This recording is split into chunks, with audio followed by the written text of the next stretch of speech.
garçon, une fille à Kinshasa. Moi, on dit à Lubumbashi, où j'ai fait de 14 ou 15 ans à Lubumbashi. Ok. Et tous les Kinshasa, on évolue, on est là. À Kinshasa, papa, maman, ils sont vivants et ils vivent Ils ont fait là. Le papa est décédé en 2000 ans. Donc 25 ans passés. Si j'ai bonne mémoire, c'était en 2000 ans. Ma mère est décédée. Je n'ai pas connu ma maman parce que Nazaré a 2 mois, c'est encore bébé. Je me rappelle bien, parce que moi j'ai des dates dans ma tête. C'était le 15 avril 2000 ans, à 12h. Alors, soit prière, soit il y a beaucoup bouillé,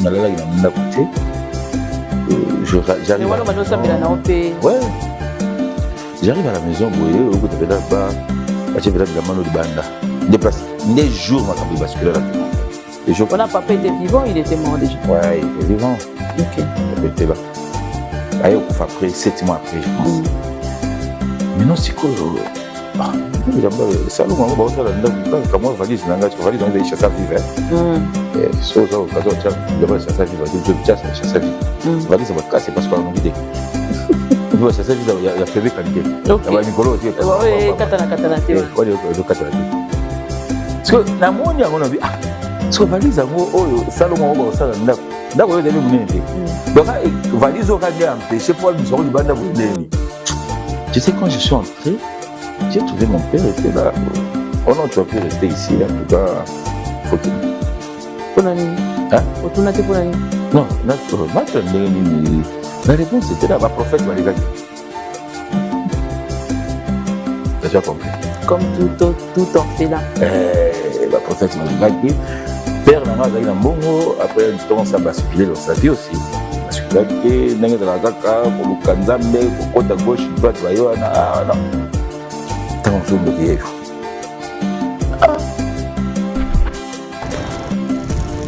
tu sais, aujourd'hui, j'ai dirais une chose. Moi, la plupart des orphelins, tu vas voir la famille dans ce là. Il y a des familles ici à Kinshasa, la famille à papa, famille à maman. Mais il y a des réalités bizarres qui se passent. Ouais, il y a une réalité un peu qui ne peut pas être expliquée. Bon, si ton père ou un mot, tu as rejeté. Il peut être traité au dendo. C'est qu'on a la route. L'émotion, c'est comme réticent. Il y a un vieux à moi, à Longo avant, mission de la boulangerie. Alors, ça, quand on vient à la boulangerie, on a qui sens. Quand on a travaillé pour la MK, là, on a des. Oh, ça va bien. Tu vas travailler ici. Aïbaki, ma casse, on a c'est les malheurs ne viennent jamais seuls. Et quand on a l'équipe, on a accompagné. Aussi dans le film, il y a 25 ans passé, tu sais, donc on était en train de travailler. On a commencé vendredi, on travaillait samedi. Dimanche le matin, on a fini.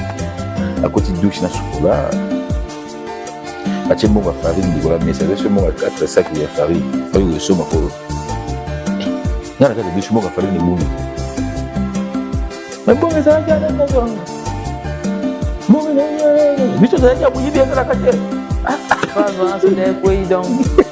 Moi, la bendana.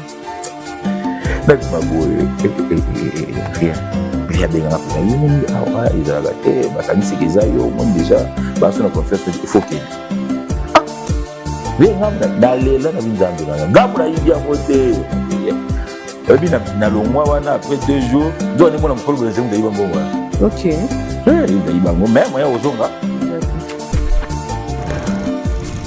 Non, ces temps-là, il y a une famille que je bénis beaucoup, l'Éternel pour eux. L'une, Nabango, à Koufapé déjà, c'est Clémence, qui a son âme. Ok, il n'y a pas de observer là. Attends, il y a un qu'est-ce qu'il y a avec toi au télé? Non. C'est quoi le moi seul? Il y a une occasion de 10 mois. Regarde ce qui se passe dans ma vie. Ah, c'est là, ok, c'est bon.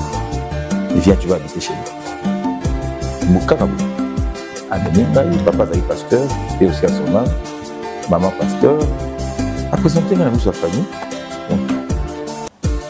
ok là il va habiter avec nous parce que va passer le télé bakangaki edoki imagine toi une famille que je ne connais oyo ye moko aboti batiki yo bana quartier bazwi nde place wana soki naye kozwa un très bon refuge oya deja kolala opemisi moto kalikila kolala elongo deja na moto ayesi bango mwinde eza boye mpona kolia ne t'inquiète pas boloba pe teke na ele bino charge sani na ngai parce que si je sors mwinde naza na resta kozelaka nga te mais na rejetaka nzambe azwa ye trop avant elle devait bénéficier de ce que je suis aujourd'hui parce que c'était une maman vraiment pour moi c'est un peu ça. Après 2 ans je pense qu'il y a Clémence avec Okufa mais je suis resté dans la famille je suis resté comme ça dans la famille non à Botagui la tiré dans la famille pendant 10 ans wow.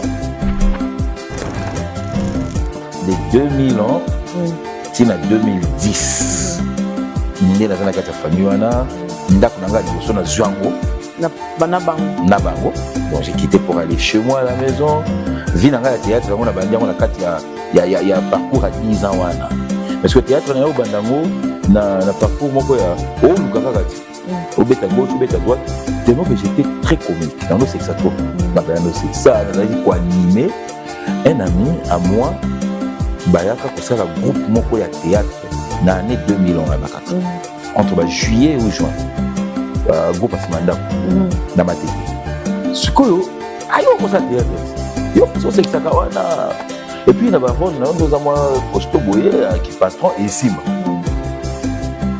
théâtre na okoka te bato baencourage ngai à l'époque fali ngana yebi nakomba fali papa maswaka papa maswaka ayebi lisolo nazobeta ya théâtre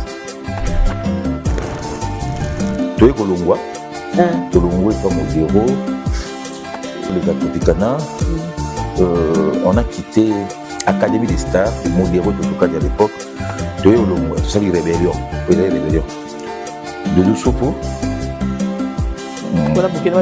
na Doudou Soupo il y avait une fille Wenge il y avait Sila aussi à l'époque bino bolongolaka mpasi totokani nini boreklama nini elongolisa bino bon je ne sais pas parce qu'à l'époque je sais que bato basimbaka mwa groupe bon bato basimbaka groupe ya Académie des Stars ezalaki badidou bazali parmi banoyo soki barevendication ya leadership kaka soki okolandika mpe kaka loyenge ti groupe epanzani nde ezalaka oyenge epanzani yayo biso bitokena sokoto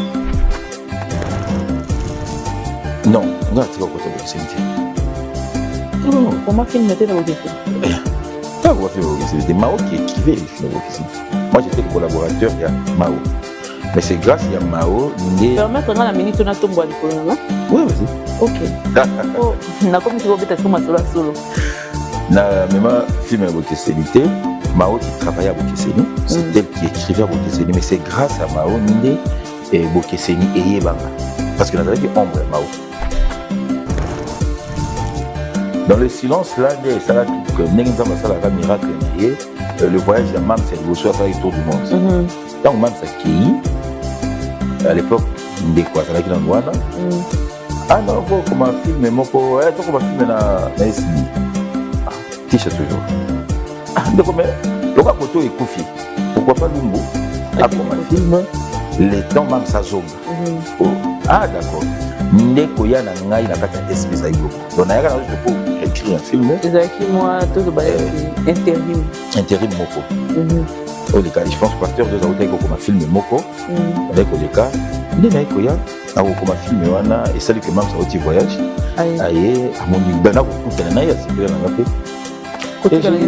nazokiti diva bapisika diva na kati SB solo sapato elimi na mon oncle ebimaka mpe na filme oyo bosala namona yango mpenza ozobeta yango sirage na ntiba inzuzi ntiba bino na kote na ngambo mosusu nayebi ape kuna na ntiba nzuzi Sapato à Bundu la guerre. C'est un historien sapato. Et là sapato na yomoko. Oui, c'est biologique. On est à sapato c'est biologique. Pour tous les gars, il y a biologique sapato.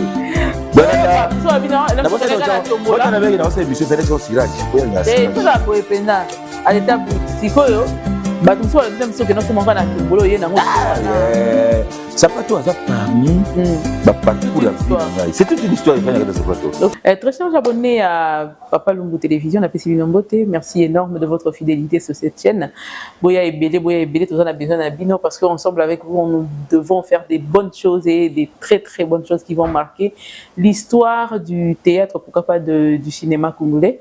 Alors, tout ça on a besoin d'un bino et Bélé Boya, tout ça on a besoin d'un bonbon, d'un bino sous koto. On a besoin de palpiter, vous le dites, oh, ah, sous. Naza partout. Na on a kati na bino me bongo na ngai pe. Mais na besoin bongo na bino parce que bongo na bino c'est important. En ce moment pour essayer de parler de plusieurs histoires en même temps et surtout vous voyez bien que combo ils ont porté chaîne ils ont porté combo ya motu. Donc vous voyez voir tout la personnalité morale ainsi que physique.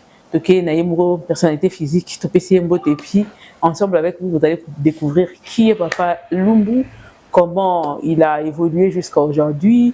Bamisous baye bien lelo bamisous baye moi kala bamisous baye bien na parcours ya théâtre ya ndenge et tout ça là et finalement sur SB et voilà babako côté bazaki ba telemi ba tomboli mistapi maboko la bango ba bon ba ponga mina kiti boka télécommande la ndanga inano bien et puis surtout pesanga bango na ngo besoin na ko passer invité na ngambote Papa Lumbu na pesi mbote. Bonjour MK.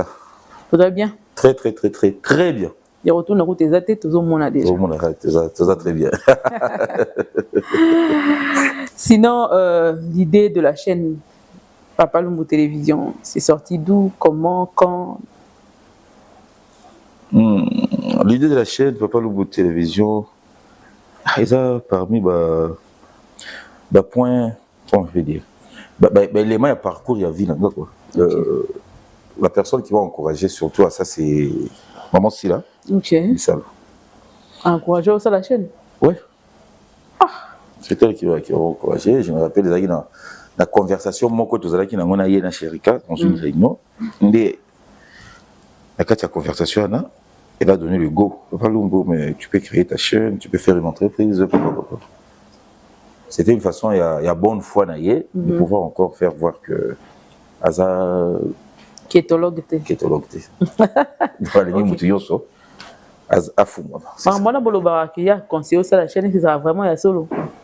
To ils a la manière moko ya ko luka ko ndimisisa biso que après si bon parce que to yo karaka adingara te ba to ba kene ce qui seulement azo permettre te muta kene ko jouer ailleurs ndeni ko permettre yo au ça la chaîne. Je ne pense pas d'abord qu'il a permis à rater que jouer ailleurs, ça c'est un point où on peut la fois, mais à bon côté. Deuxièmement, sur la chaîne, je l'ai dit dans des émissions que je passe, parce qu'il y a aussi des témoins. Ok. Puis il y a des témoins sur ça. Comment évolue la chaîne déjà? On se bat, malgré que c'est pas facile, mais on se bat. Vraiment. On se bat avec l'énergie de tous les abonnés. Ok. On est déjà à 7000 et quelques abonnés. Okay. Donc, on évolue quand même. Par la grâce de Dieu, c'est pas facile. Mais nous, on est en train d'évoluer. Nous disons merci à tous les abonnés, à tous les bénis de Papa Lumbu, donc les Abakouk, toute personne. Moi, Libonais. Ouais. Ok, d'accord. Papa Lumbu sort d'où? Né où? D'une grande famille, petite famille, grande famille, et quantième de sa famille, et ainsi de suite. So, Papa Lumbu est né malheureusement d'une petite famille, dont je suis l'aîné de la famille. Donc, on a 3. Ok. 3 et puis 3 garçons. Papa Lumbu est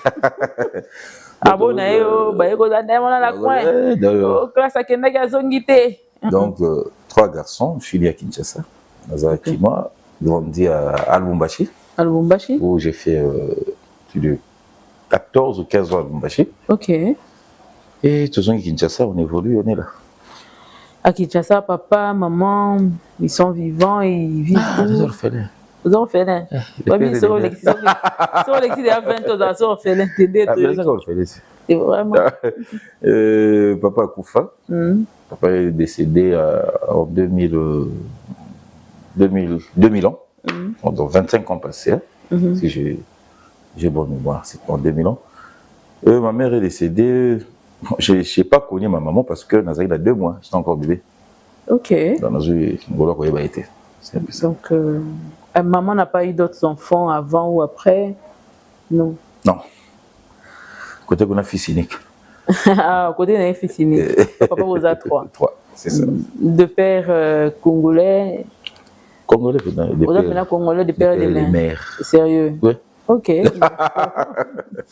Au bandi théâtre, wapi, exactement. Théâtre, la bandi, on a ma tété. Ça veut dire théâtre de ma tété. La commune de ma tété, il y a 2000 ans. Dans la circonstance à vie, hein. Des mémoires de théâtre, vraiment. Circonstance à vie. Circonstance à vie. Et mémoires de théâtre. Et comment rendre une circonstance où ça ni au milieu de théâtre. Et puis pas une circonstance au milieu de théâtre parce que tu pensais faire quoi dans le théâtre pour que circonstance soit les mêmes. Moi, quand j'ai grandissé, avant de décocher le diplôme d'Angaï, moi je me disais dans ma tête, ah, il faut être docteur. Ok. J'avais cet esprit-là. J'avais cet esprit-là dans un diplôme dans Itinjili. Ce que quand on est dans le parcours à vie en tout a basculé, c'était en 1999. Les macamions se bascula à peu près la vie. En 1999, oui. Mon père avait un bon ébélé, mais ça qui bien. Je suis né pas vraiment gâté, mais dans une famille où il y a on attend au Koutiti, au Kouti Agolia, donc c'était un peu ça. Mais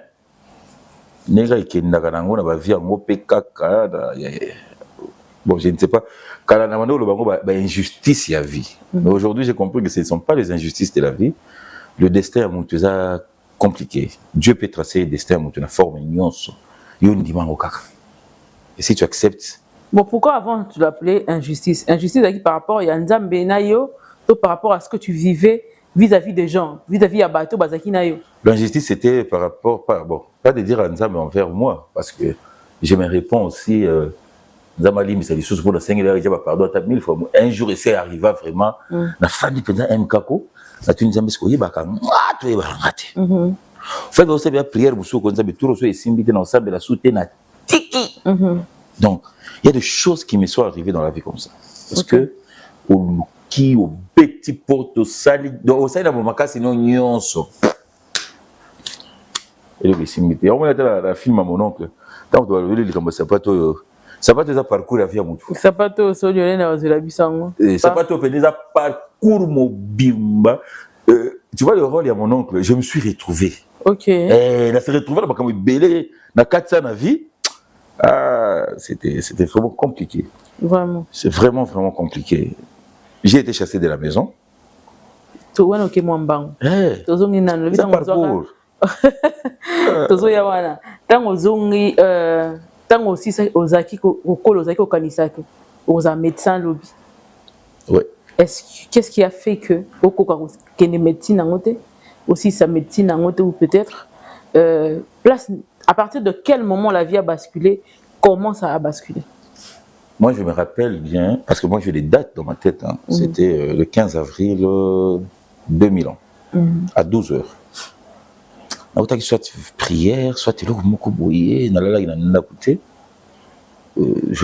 à la maison. Ouais. J'arrive à la maison, déplacé. Des jours, ma cambi basculé la vie. Voilà, papa était vivant, il était mort déjà. Ouais, il était vivant. Ok. Papa était là. Il est après, 7 mois après, je pense. Mais non, c'est quoi? Ça comment valise valise on chasse à vivre et ça occasion tu chasse à vivre chasse à vivre valise c'est parce qu'on a quitté il faut chasse à vivre il y a première qualité il y a Nicolas tu parce que katana parce que na moni on a dit ah so valise ngo oyo salon ngo ba sala ndako yo debe munene donc valise o ka ndi empêcher faut biso ko libanda bo ndeni Tu sais, quand je suis entré, j'ai trouvé mon père était là. Bon. Oh non, tu vas plus rester ici. En tout cas, faut qu'il. Pour la nini. Hein? Autour pour la nini. Non, la réponse était là. Le prophète va les gagner. Tu as compris? Comme tout orphelin. Le prophète va les gagner. Père Nanga Zaï Nambongo, après un temps, ça a basculé dans sa vie aussi. Il basculé. Et Nanga Zalakaka, Kolukanzambe, côté à gauche, droite, Vayoana. Ah non. Ah. Tu sais, c'était pour moi le premier jour dans l'élan de la vie. J'ai quitté. Nabimi ce qu'on a autour de nous. On a bandé à la gauche, on a bandé à la droite. Et tu vois par là maintenant, tous les rêves. Oh, comme le docteur Essaïd. C'est quoi? Parce que, comme si on a un rêve à survie. Oh, classe, il y a un petit gauche.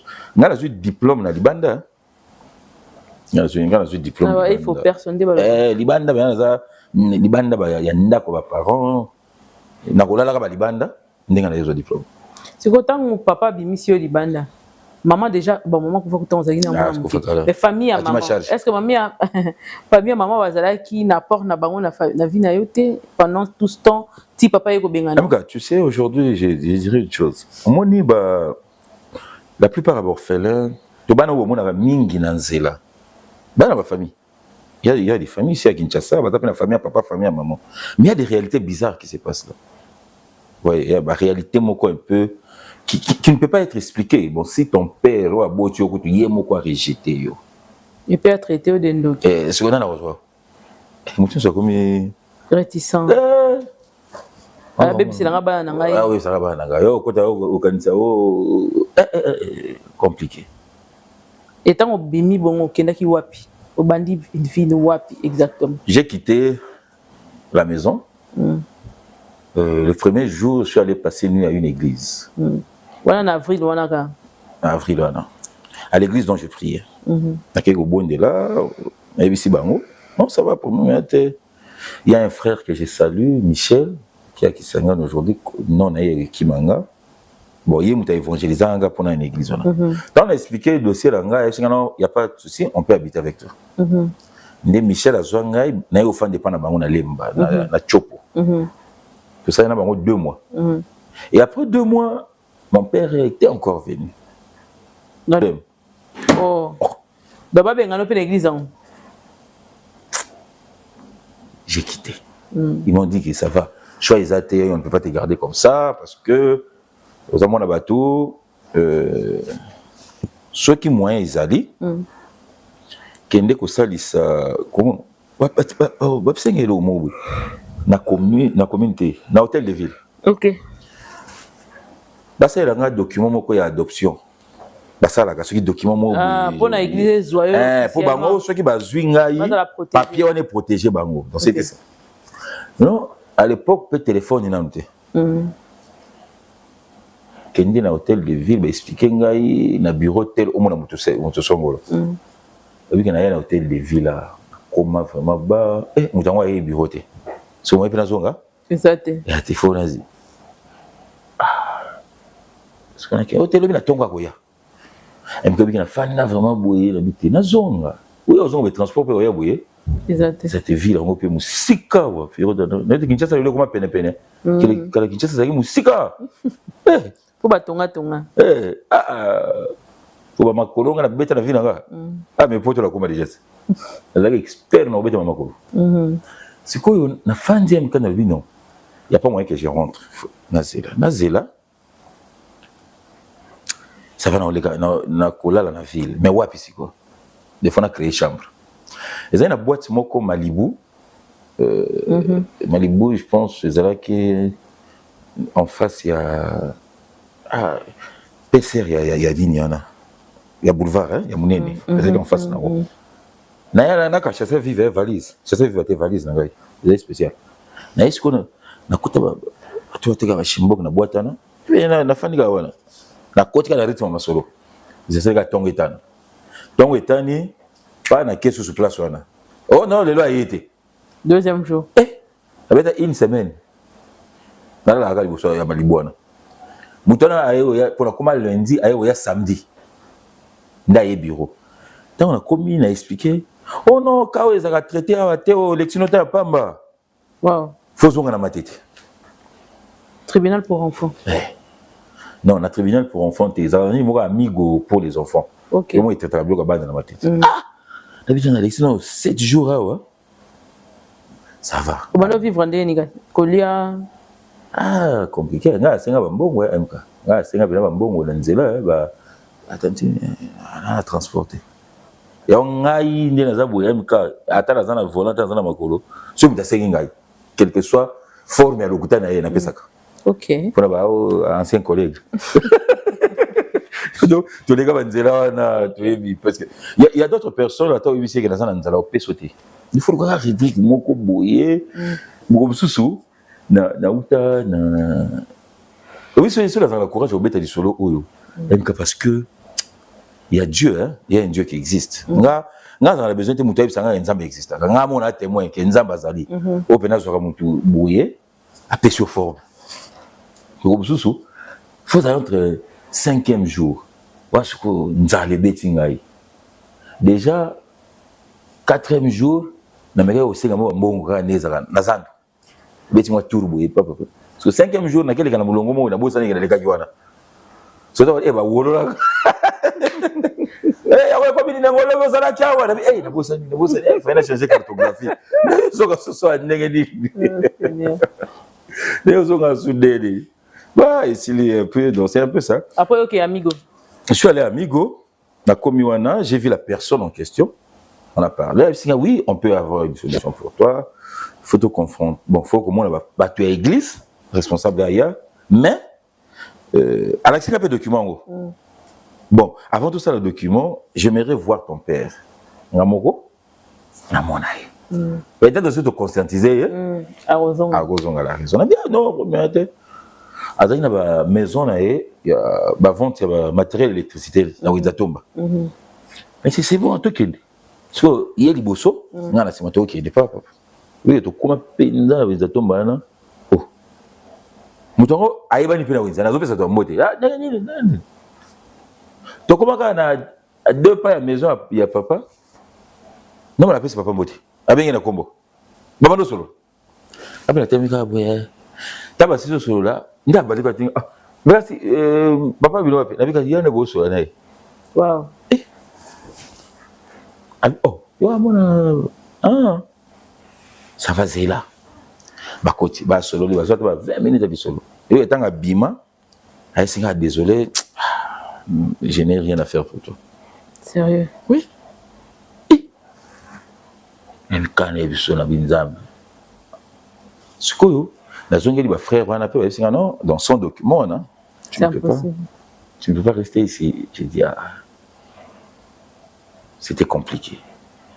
Et la donne a changé encore. Donc, maintenant, tant qu'il y a Bimi Bongo, Aibisio Bongo, Atikio Kawana, oui, mais au moins ces jours-là, nous avons une décision. Quand il a dit ça, j'ai compris qu'il n'y a pas d'issue à solution. Nous avons une décision, n'a mis Bunda, c'est quoi? Et que je me batte. Maintenant, comment faire? C'était ça l'objectif de ma tête. Nabunda, mais ma phaseur T. Mais malgré ça, c'était vraiment compliqué. Et dans la complication, je me suis retrouvé 2 fois qu'on passait une nuit dans Matanga. Et là, il champion dans Matanga. Je sais que là, Matanga va Kassavubu, Matanga va Liberté. Le santé na matete ba kufelité ba boy ko kufela so faut ça enquête matanga moko na lemba na la ce qu'on matanga ope so yo fazer boye MK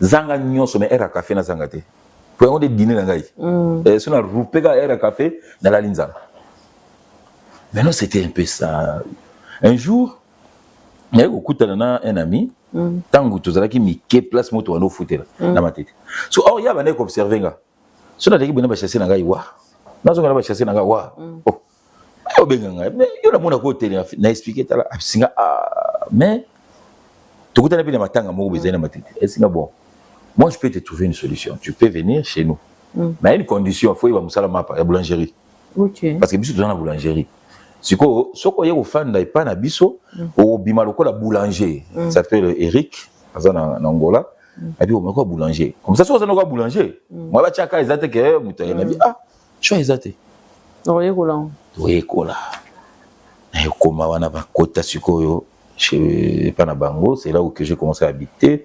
Nayekoli musala boulangerie. On a wapika na matete. Na matete. OK. Nayekoli musala boulangerie wana en tout cas en Canada grand boulanger. Ouais, attends la film il y a mon oncle dans le week-end na sali misala nyon c'était ka deux misala. Et ça solo na sali misala.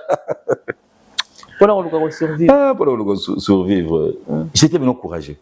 Na sala. Donc il est censé kana zuka Sony Longoli. Na Longoli, tout ça là. J'ai travaillé à cette boulangerie-là pendant 2 ans sans salaire. J'ai maîtrisé mon salaire à Mapa, des A. Mais tu avais quand même où dormir et quoi manger. Mais le pain.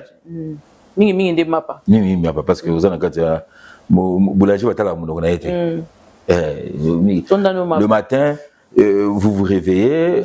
Il y avait des équipes, hein. Des équipes qui travaillent. Mais lorsque l'équipe est causée par la bango, bah oui alors bien, là c'est une équipe union sont découragés. De la façon la même on a formé gars encourager à musala. OK. Organiser aux des places au Kivu. On dit linga musala mnyaka. On a c'est mukuru musala nga musala on a ligne on a mutema moko orgue bon côté. On est la place qui était là pour travailler. J'ai travaillé chaque jour pendant 2 ans de 8h à 8h. Donc pour Nguy Nangé, il y a 2 heures du temps. Des oui. De ce c'est comme ça à 8h dans l'ali, dans le 10h30 babandi équipe Moussa na bandi sous. Ti le bina pendant 2 ans. Et le kana et betanga et après tant na yo kimia et comment difficile na la butu. OK. Le cerveau déjà c'est Bessani. Bon, c'est par là qu'on a commencé à travailler avec les amis. Na côté ambiance wana, j'ai trouvé un refuge pendant 2 ans. Non, 1 année. La boulangerie a eu 1 année. Et ce qu'on fait dire MK fait transfert il y a cabinet et ziki. Oui, place à boulangerie. Place à boulangerie. Donc quand il me dit 1, 2 semaines, 3 semaines, 4e semaine, mon collègue boulangerie là. En tout cas, on recherche à tout est au Fanakanga. Moi Bendana. Eh, so moi Bendana au Benelo qui a fait. La binzambe. Na zonga sona kata vieux sous. So il y a un vieux à moi à Longo avant biso na boulangerie ana. Agno ça la 80 la boulangerie mon qui senso. Tant que travailler kuna MK. Là on l'a dit. Ah ni oh ça va bien. Tu vas travailler ici. Aïba qui makasi na au sala musala. Ah c'est que le malheur ne vient jamais seul. Faut tamba la sotna leki na ye, sotna moi accompagner là. Aussi dans le film Ignos, il y a vie n'a passé de 25 ans passé zongi lenga mutu. Tu sais, une connaissance en train de travailler, na comme on a vendredi, on travaillait samedi, dimanche le matin, on a fini. À côté de douche na chocolat. Ba tchembo nga farine Nicolas message sur mon 4 sacs de farine. Fallait que soma ko. Na la carte de douche mo nga farine bungi. Mais bon ça ya na zo. Bon ya. Biso ça ya muyibi ya la carte. Phrase wana so de ko yi donc. Mwana bendana. Na ma boy rien. Rien bien rapide. Mais mon ah ils a gâté, ba kanisi kezayo, moi déjà ba so na confiance il faut qu'il.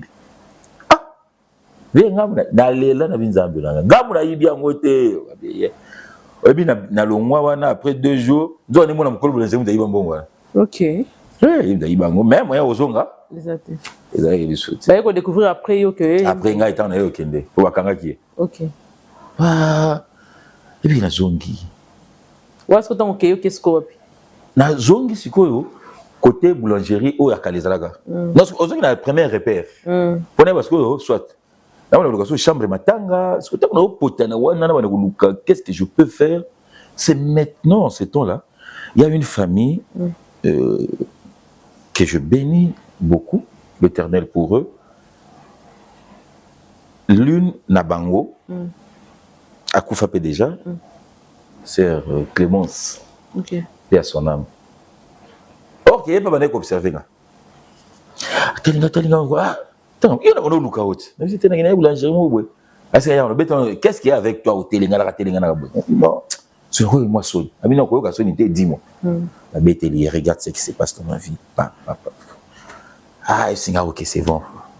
Viens, tu vas habiter chez nous. Ah, mais Mingaï, papa Zaï pasteur, et aussi à son âme, maman pasteur. À présenter, il a mis sa famille. Ah, ok, là. il va habiter avec nous parce que dans la place au Kende. Imagine toi une famille que je ne connais pas. Oh, il y a un Tiki, un quartier basé. Des places où on a ce qu'on a un très bon refuge. Il y a déjà là là. Au Pémissi Moutou. Et calcule là les longues des Moutou. Et si bango, mon désabouillé pour la colia, ne t'inquiète pas. Bon, le peut-être que nous avons une charge. Ça n'y n'a pas. Déplace à bébé. Parce que si je sors, moi, je suis en retard, causer la gangate. Mais, dans le regretaka, Zamba Zoye, trop avant, elle devait bénéficier de ce que je suis aujourd'hui. Parce que c'était une maman vraiment pour moi. C'est un peu ça. Après 2 ans, je pense qu'il y a Clémence avec Okufa. Mais je suis resté dans la famille. Je suis resté comme ça dans la famille. Non, à Boutaïté. La Thierry n'a qu'à famille pendant 10 ans. Wow. 10 ans. 10 bonnes années. 10 bonnes années. Très, très bonnes années. Donc, de 2000 ans, à 2010, nous avons la famille. Nous avons Nabango. Donc, j'ai quitté pour aller chez moi à la maison. Vie dans le théâtre, il y a un parcours à 10 ans. Parce que le théâtre, il y a un parcours au bête à gauche, au bête à droite. Tellement que j'étais très comique. Non, c'est que ça trop. C'est ça, on a animé. Un ami à moi, Bayaka, ça le groupe moko ya théâtre, dans l'année 2000 entre juillet ou juin. Groupe à Simandako, dans ma tête. Ce que ayo ça théâtre. Yo façon c'est que ça kawana. Et puis il y a un rôle, nous avons costaud boyé qui patron et Simba. Théâtre na okokate. Bah, tu vas encourager à l'époque, il fallait, Papa Maswako. Ok. Papa Maswako a émis du solo dans le théâtre. Papa Maswako, Sika, pour te répéter. Na c'est à moi. Mais c'est ce qu'on a côté dans le monde de théâtre. Ok. Na côté dans le monde d'Angopé, groupe à moi, et ça là, il y a une année, il y a un coup à l'Angopé, tu les capes la TVT, le moté, tu sais, ma casse de l'émission. Ma casse de l'émission, mais rien. Sur 100%, il y a un groupe Wana, je peux dire aujourd'hui, donc sur le 100%, bateau va s'attacher dans le monde du théâtre, Monsieur Bakenda. Moi je me dis peut-être que va porte mon regard pour soutenir pour booster talon. Et c'est par là que je suis resté là. Dans le Koufi, j'ai quitté, je suis allé premier groupe Bonalonga des ghettos, n'a pas Modero Totokani. Et pas un modèle. Pas un modèle comme les capines à télé. Ouais, et pas un modèle, il y a un sali test mardi. Toluka place à répéter. Quand vous avez la masse de Ezekiel, tout le monde a un seul test mardi. Samedi, la diffusion, samedi, on a les canaux Tropicana. Ok. C'est un rôle, j'ai dit de tourner pendant l'équipe. Ok. À l'époque, on a joué tonalité. On a joué en tonalité. Mais quand on a fait tonalité, tonalité, on est dans la surprise. Tu as une émission de découverte. Il faut te faire une facette. Mais est-ce que vous voulez facette? Est-ce que la bombe tonalité, un jour, il y a un manga sur la MK télévision. Ok. Sur le Papa Lumbu. Na yepenza. Ola type de. Na lati angopé. C'est notre assaut reconnaître. On va venir là qui yo. Ok. Na on peut son cadeau là. Il y a solo hein. C'est autre problème exact. Voilà facette souci. Alors siko après wana au leki na Tropicana et puis là les Tropicana après Totokani. Après Modero Toye Kolongwa, Tolongwa et pas Modero, les gars Tropicana, on a quitté Académie des Stars, des Modero Totokani à l'époque, Toye Kolongwa, tout ça les rébellions, les rébellions. Doudou Soupou. Voilà, Boukena Doudou Soupou. Doudou Soupou. Il y avait une fille Wenge, il y avait Sila aussi à l'époque. Wenge, il y a Karine Palaté. Il y a Karine Palaté. Faut te rappeler pas, ça rappelle pas Modero. Ils avaient une fille qui jouait là-bas, Wing. Ok. Wing. Il y avait aussi Sila. Ok. Sila, pourquoi on jouait? Sila Mouko. Mouko, comment il a capé quelques fois, mais. Il y a peut-être une kuna. Tu vois, au Kolongwa Kuna, tout ça, les groupes Moko La Colombe, avec Doudou Sopo. groupe à théâtre là pe ça longtemps 6 mois pamba ba et 4 ans muté siko bino bolongola pas totoka nini bo réclama nini longoli sabine. Bon, je ne sais pas, hein, parce qu'à l'époque, je sais que Batouba Simbaka, moi, groupe, bon, Batouba Simbaka, groupe, il y a Académie des Stars, il y a Doudou, il y a par exemple noyau. Ce qui est la revendication, le leadership, parce que tu as dit que le Yenget, groupe Panzani. Les Arabes, le Yenget Panzani, il y a besoin de te sur autour. Tu as dit que le Yenget, c'est Bandi le Yenget, Bandi ko. On s'est retrouvé dans la Colombe. Vous savez 6 mois Pamba. Bah 6 mois, tu as répété dans quand j'ai des. Na salle mo ezala kawana 6 mois groupe eko kufa la OK groupe kati mutema so groupe eko kufa ça sondeni na se retrouver na Africa Image ezalaka groupe ya Pamphile Mambweni Pamphile aussi azali pas modéro il pas longwaka ayo c'est la groupe na Africa Image na Africa Image né toyeko fanda wana pendant une année je pense une année on a tourné. Et alors, les rapports na TV, na bosse ni chaîne ango, là c'est le néolique. Mais à l'époque, na balo linga théâtre trop hein. Esprit bonne ezali que ngapenda, donc on a raté qui docteur, c'est que le théâtre là. Acha maile. Et ani na obonga mais ya wapi. Il est musala muyibi na pasi. OK mbene. Espoir ezali. Ce théâtre ngo ça la bala ki eloté. Ça lève pesa la côté. Ce sponsor aye za pour le groupe yo au balo ndeli. Donc non, ça c'est au théâtre on a idée nini. Et c'est bon théâtre, on a salaire et le trabine. Ata bambo on les benga ba tindela batu mo bando période de nana obenga mutu. Et le gars fungola batu et ça ba nzonzingi. Ce temps molimo na nzonzingi ye.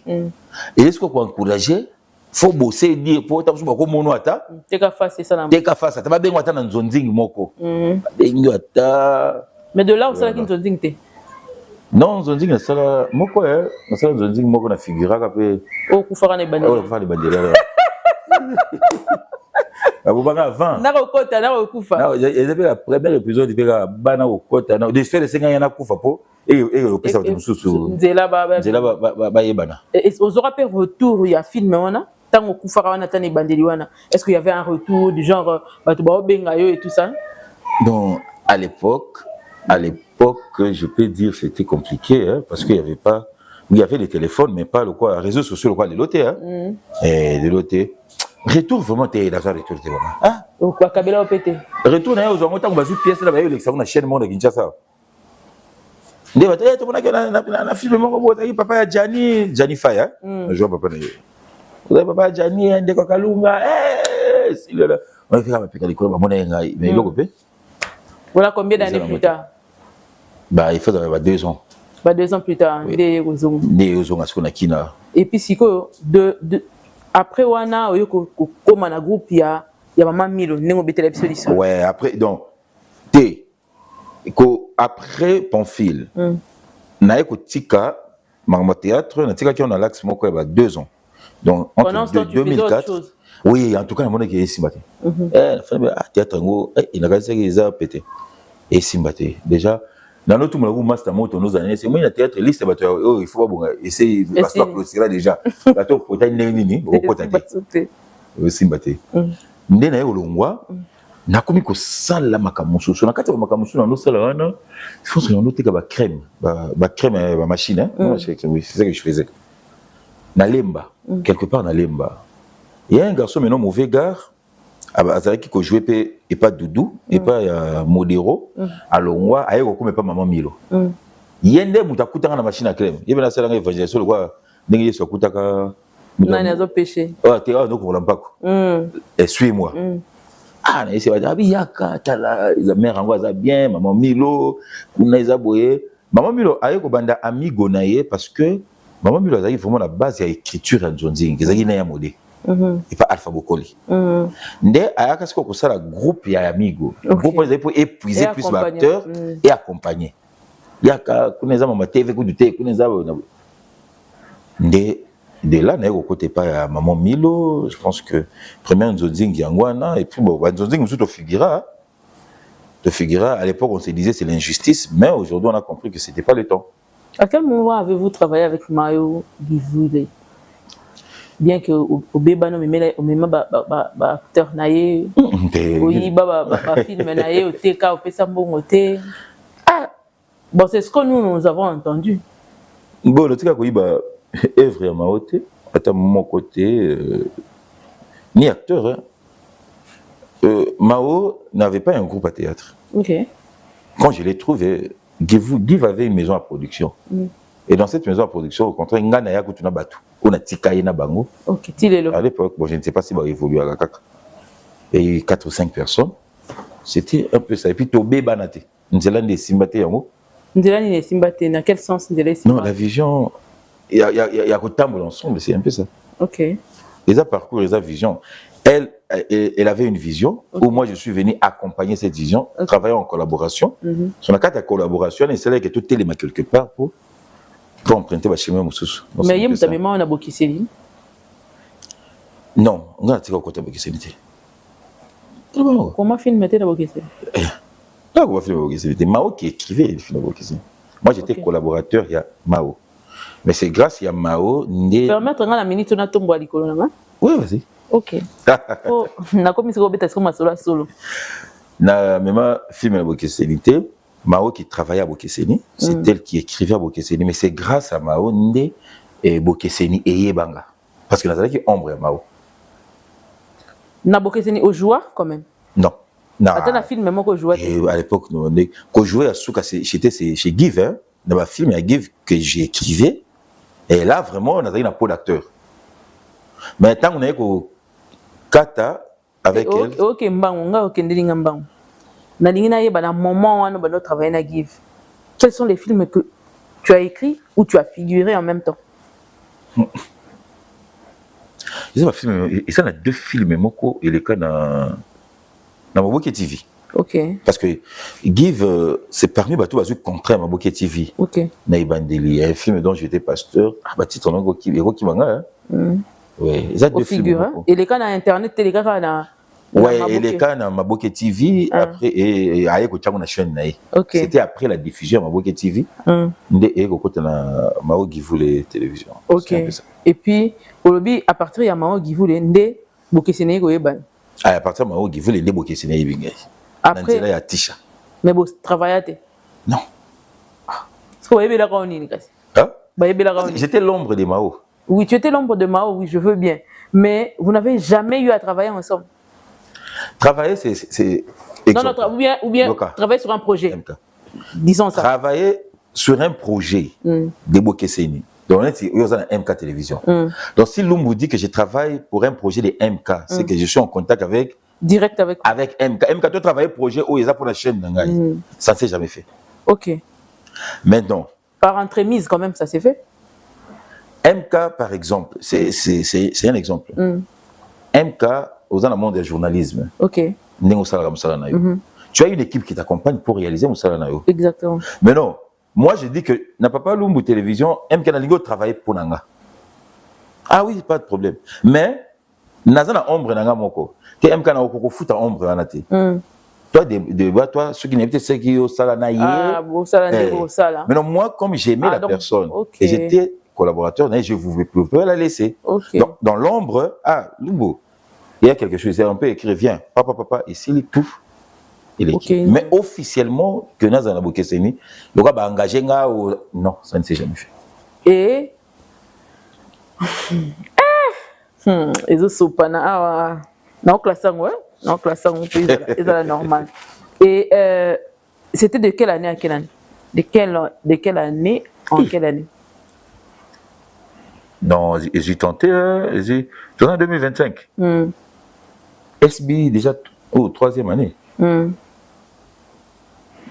Non, 2025, et cause là-bas, 2021, 2022. 2022. Oui. Et dans l'équipe, vous avez Mao Givoule, vous avez combien? Oh, ben ça la noyau, ben ça la ben comment va finir? Non, parmi le noyau qui écrivait les films, en tout cas, tout ça, sur l'écriture, on n'était qu'avec elle. Il y a des gens qui faisaient d'autres tâches, mais Nakokoma, plus j'écris, à y apporter ma dernière correction, c'est ma dernière retouche et on avance. Et Tisha, papa Tisha, la personne qui a beauté. Yende Bonduki Makam. Yende, en travaillant chez Bokeseni, à Yebi que yoza ombre, il y a Mao, Nde, à Betty Solo, non, à la découverte. En fait, c'était quoi? Il y a une personne qui devait commencer un contrat avec une chaîne. Je pense que c'est Biloba en haut. Moutoua n'a il y a un contrat. Il fallait pas le Kamuta au Komakuna. Ce qu'on a colloqué au Komakuna, Ndetish a proposé qui, parce que le contrat est qui peut n'anzela ya Mukolo Bokeseni. Ndetish a proposé. Et puis non, le cas Mawa Zabu est direct. La place tout le Kamutu Musu Kuna, pourquoi pas Tozu Lumbu? Tout me met une chaîne, Isaac Exodus. Ok. À Komakuna, parce que. Exodus dans la maison. Dans la maison. À la chaîne YouTube et Funga m'a pété. Projet Koufa. Tout me met Lumbu Kuna. Parce que si Lumbu est là-bas, ça peut permettre qu'elle la rémunérer bien, mais il va encourager à continuer à travailler. La give. Donc c'était un peu ça. Cercle Balinga qui va créer. Ok. Et tant que il a commis film et bima pété. Et bima pété. C'est au film hein, to koma kuna na commis ango to tourner p. On a tourné les films ici les montage tout film ici je pense que Mukolo chaîne projet ango ya YouTube vraiment et beta qui nango esouté. Ndé aye côté que la Mukolo Bokeseni film wana. Donc si je peux dire ils a film wana. Tant que ça les retourne en Bokeseni. Titre titre ndé pas bien. Il y a bah 2 ans passés, bon, 3 ans passés, c'est pas très longtemps. Le titre peut en tout cas film wana na suka na montage hein. Na c'est alignement montage ici mais copier ce titre c'était Mukolo Bokeseni d'après ça titre. On il faut na côté na compte pour notre talent. OK. Je crois que dès de là il solo na betami. Ndé il solo betami. Chaîne wana ça ni étouffé. Et Kati Mutema. Parce que Koufi Kati Mutema déjà avec Give bah chemin est séparé déjà oui. Parce que les autres là Kimia. Dans le silence là des ça que n'engenzamba ça la miracle naie le voyage à Mam c'est le ça tour du monde. Tant Mam ça qui à l'époque des quoi ça là qui dans wana. Ah non, faut comme un film, moko, toi comme un film na SB. T-shirt toujours.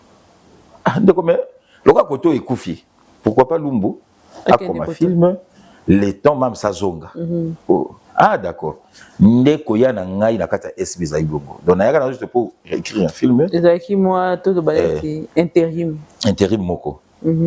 Oh les gars, je pense que pasteur deux a comme un film moko. Ndeko les cas, ndena koya comme un film wana et ça que même ça aussi voyage aye amoni dana ko kutana na ya sepela na ngape côté na ce qui tu divan parce que divan na kata SB yo zo divan te na moni comme imbeto ozambe ku baba ku ba yambio na mutima moko normal baba ku ba yamanga j'ai fait une année dans l'ombre na SB parce que na SB la manière où je jouais à nous quand que je suis l'année passée l'année passée n'a pas fait un pays mais une année quelques wana je ne jouais pas mais les gens n'avaient pas dit quand on a combo pas script je sentais vraiment que et il y a pas total rappel na générique pour générique na générique ba yeba na ya bika c'est les couleur ni voilà nyonso ba maye l'effort donc na combo na générique na SB na yeba na koleka tandenge na figura na nzondi ngona kufa avant.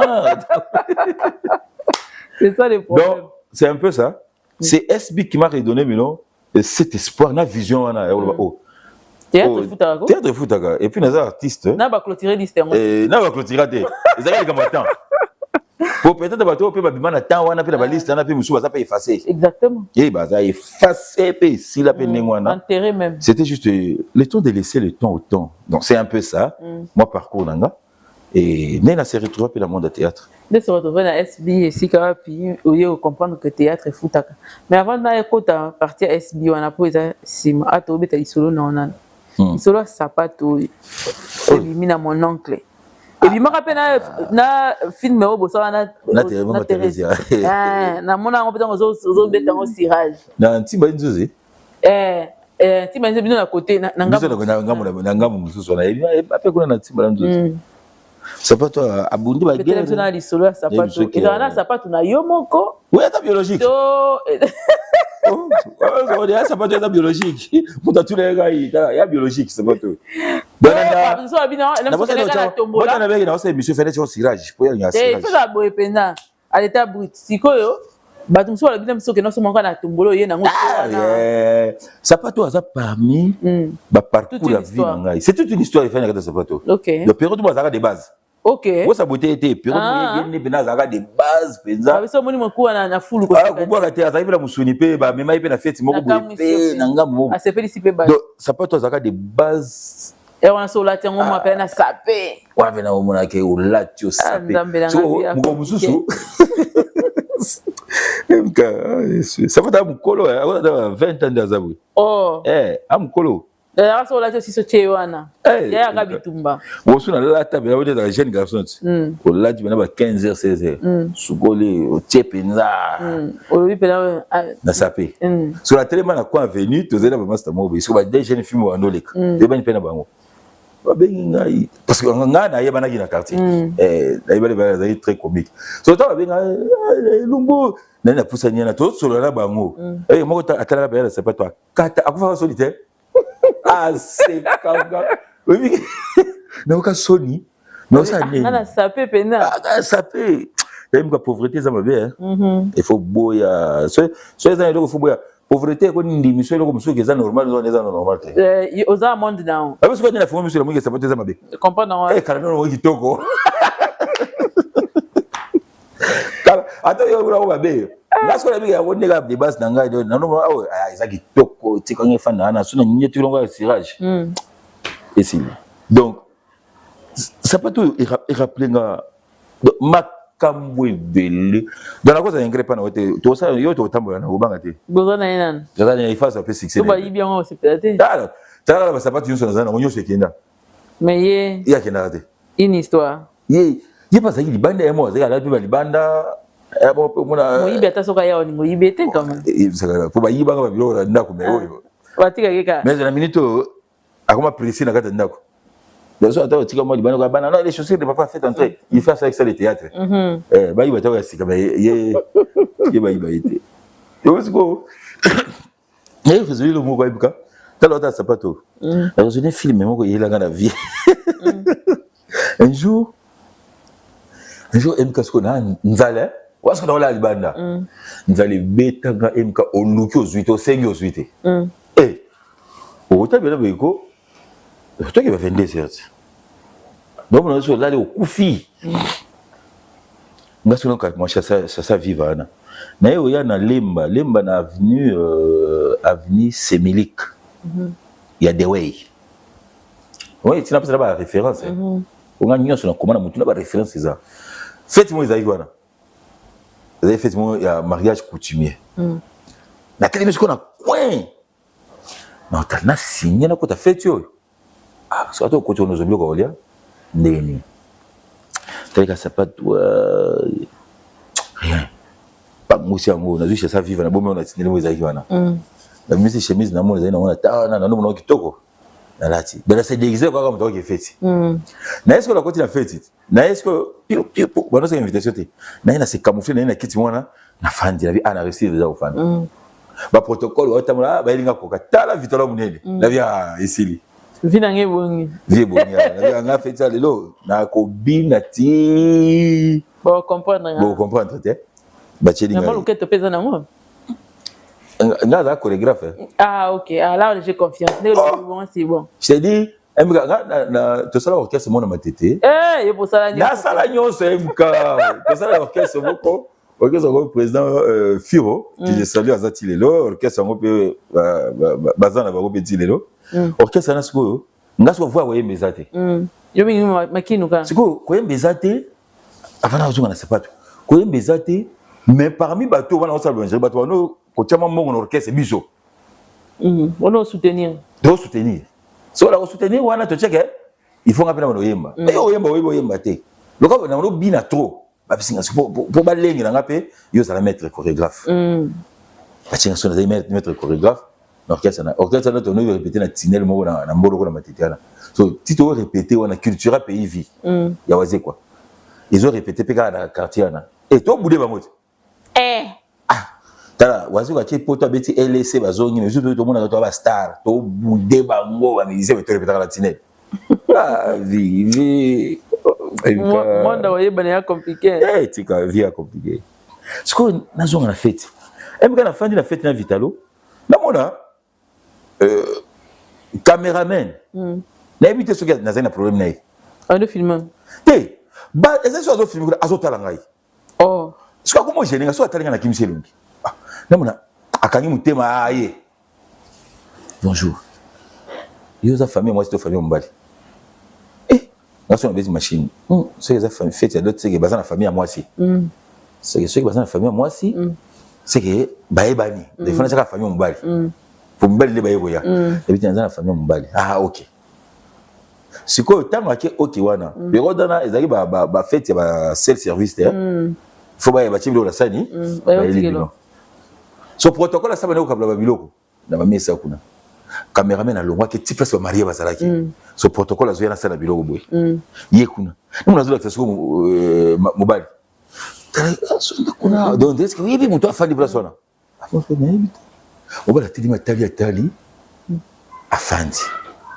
protocole ina biloko na ngai acha ko likona mesa ba na mona siko ye garçon na uti kuna azoya marié pas telemi ba oya vers so azoya vers ngaba tuna soki na zana na raisonner ah so atinga awa e ngati na ngembonye na fete ya bato ah rien soni ezati na tombola sana biloko nazamu ndenge Vitalo eh kasonga kosa mobali nanga kasonga kosa mbangu kimi mbangu ya mbangu oh kana kimi na sana biloko na ke pemela kota tera GD bon sachet dans le casse tiré je sais tirer na kuna na uzongi lango malamu ya nanu wala nanu sio ko kima le MK tena ke na pemela te basola nanga te na hotel ba misunyo c'est pour moi les gars na ngoroso kwanga mo na sali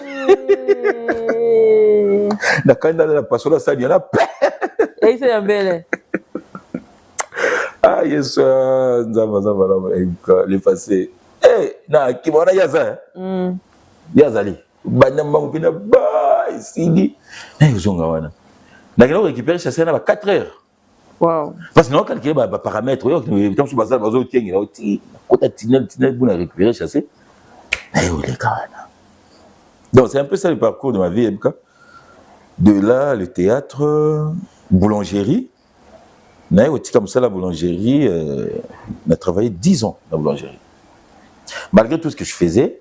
Tiens, comment il paye bon, on a maîtrisé. Comme je connaissais bien le travail, on me payait, mais pas grave, hein. Pas grave. Et puis le lot dans le Moussala boulanger, quand je souhaitais de quoi ça, on dégonne ça la Moussala boulanger. Pourquoi? Le boulanger bon gâté. Pourquoi? Hein? Pourquoi? Ah bon salaire ni. On m'a gagné pas pour payer casser les payer le. Ah, la salaire ni MK. On va foutre la boulanger bien té. Ah, tika.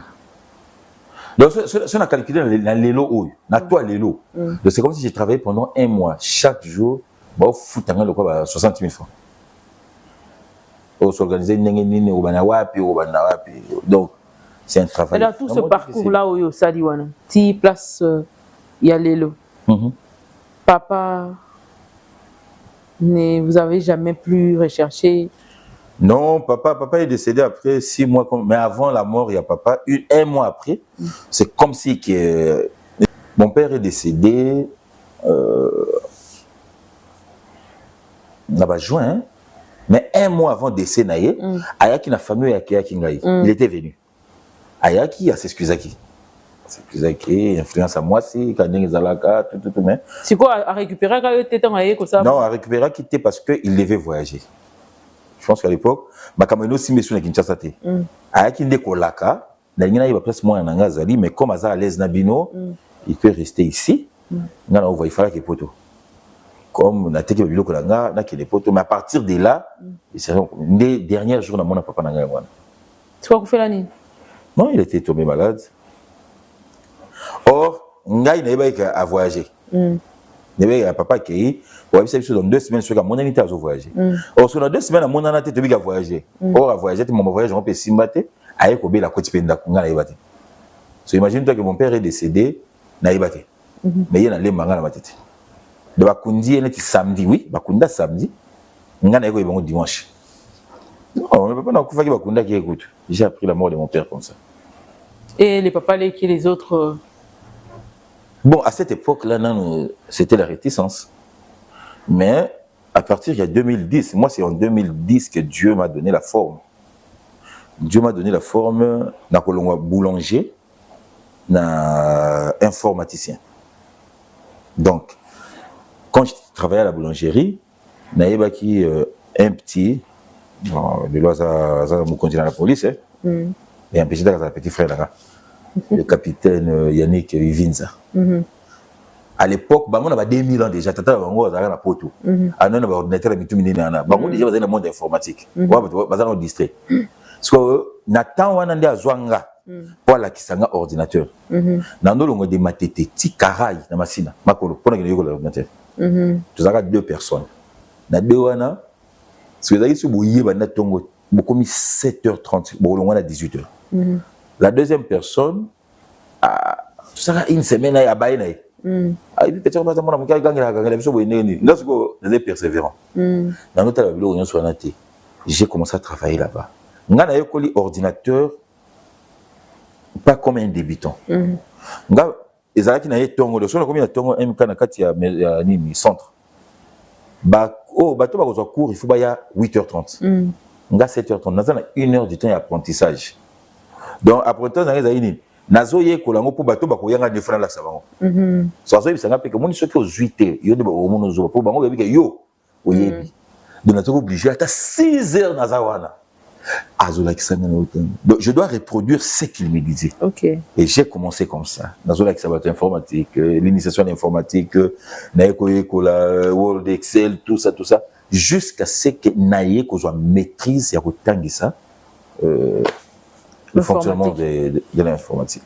Et c'est de ça que j'ai quitté la boulangerie pour travailler dans la cyber. Moi, comme on est dans la ligne des squares, c'est des squares dans comme l'entreprise, jusqu'à monter.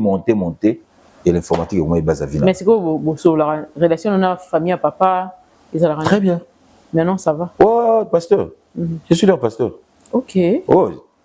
Même la famille des mamarâtres. OK. Nous avons métamorphosé en gros des Nokia pasteurs, des Moutou Boubouaka qui wana et puis grâce à Dieu aujourd'hui, parmi aussi les gens qui peuvent dire un mot dans la famille, je suis là.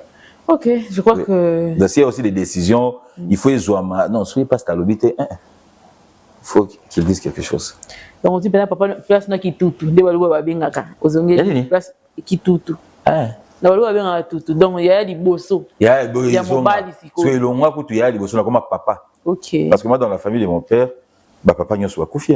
OK. Oui, donc là si on dit comme papa, il y a balé qui nanga, il y a cousine, banani que j'aime beaucoup. Donc il y a la facette mususu, peut-être il y a des bossos, il y a la facette mususu, des blessures intérieures, comment vous avez surmonté tout ça là parce que mususu batika ranelo ko la tidibela o ka pe a commis sceptique na famille ainsi de suite et comment vous avez fait vraiment. C'est vrai que par rapport au comme pasteur ndambe pas ça musala ebele makasi na kati ya parcours wana ouais ça va ça musala ouais tanga ça va masolo sur na fan là na bete ko ça va 5 saisons et 5 épisodes mais dans tout ça bon et ça parcours et je l'ai dit aussi même ma famille m'a bien na bete ka lisolo te pona léser bango mais na bete ka pona la grandeur en Zambie. Parce que soit qui peut-être aime soit il est là il faisait pour faire le micro bazar. Oui bazali papa mi bimba. Tata mi bimba là il banda pe vie baby. Soit na tika la position mais le bango ni on est là mais dans un fier Robert Ali solo parce que pour dire qu'il y a un Dieu qui existe dans la vie. Il faut être persévérant dans la vie. La persévérance et la détermination aussi, ça compte. Ça. Ne vois pas l'échec là où les gens voient l'échec, tu vois. À l'époque, à un moment donné ngana bande ko lila. Là, trop. Je m'apitoyais sur mon sort. C'est ça, français, ouais. Voilà. Oui. Gaïe, na sukawa, pierre, gaïe. MK, ezana mutu, mon côté na mokili. Je te conseille aujourd'hui, ma soeur, aucune pitié à mutu. Et que bon, ça vit na. Oui, il faut changer quelque chose. Il faut changer l'autre côté. Au comment nous bêter la mutu, cela passe à vie na yo. Ingo, ma ouais. Ce fou, tu as tongi au lissou, ma ouais. Et ce qui n'a ma ouais. Mais ce qui peut changer ta vie, c'est ta détermination. Moi, j'ai passé un moment où j'ai pleuré. Ceux qui avaient collé la penza et ceux qui n'ont juste sonné dans le Mongoli. Je dois me battre maintenant pour réussir. Quelle que soit condition, forme, na fond. Et quand je me suis entraîné dans ça, et tout a commencé à changer. Donc, minimi base de Nzambe. Nzambe, moi c'est Dieu qui m'a créé. Nzambe, il m'a façonné, c'est Dieu qui me façonne. Aujourd'hui, j'ai un foyer. Okay. Aujourd'hui, j'ai une maison. Aujourd'hui, donc ce que je suis aujourd'hui, c'est Dieu. Okay. N'a effort à motiver. Pendant 25 ans, on a sali 10 ans à Roulouka Mawaya Batu. Et puis, c'est un côté. Mais tant qu'on s'est tourné, je pense qu'on a une année, on a besoin de foot. Et j'ai commencé à être autonome, jusqu'à aujourd'hui. Nous reviendrons, comprenez que c'est ça la vie. C'est ça la vie. Je sais qu'il y a certaines personnes au dans la situation, parce que ça arrive à tout le monde. On a la situation, on a eu des limites. Et on a eu des choses, on a eu des choses, on a passe. Ah. Tu as une situation, peut-être que la cause de détermination. Pour Nassili Sahem Kangai, Nalanda témoignage, il y a un pasteur. Calais, en tout cas.